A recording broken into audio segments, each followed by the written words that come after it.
Itoophiyaa fi gamtaan Afrikaa hariiroo dhimmoota naannawa Afrikaa fi bahaa fi ardii Afrikaa irraa qaban daran cimsuu fi waloon kan hojjetan ta'uu ibsanii jiru.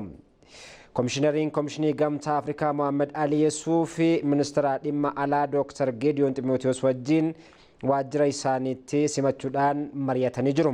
Mariin qondaaltota lameenis walitti bu'iinsa naannawa gaanfa Afrikaa ittisuun haala danda'amu irratti deeggarsa dhimmoota namoomaa fi misooma walirraa hin cinne irratti kan xiyyeeffate ta'uun simamee jira. Kana malees walitti bu'iinsa Sudaan keessatti hammaachaa dhufe akka isaan yaaddesse kan eeran qondaaltonni kunniin gareewwan wal waraanaa jiran hatattamaan gara dhukaasa dhaabuutti akka dhufanii fi gaafatanii jiru. Sudaan kibbaa ilaalchisuudhaanis gareewwan biyyattii waliigaltee nageenyaa akka lakkoofsa Awurooppaa bara 2018 mallatteeffame kabajuun waldhabbii isaanii akka furatan hubachiisanii jiru. Qondaaltonni lameenis rakkoo nageenyaa naannoo biyyoota saalii jiru irratti mari'ataniiru jedhameera.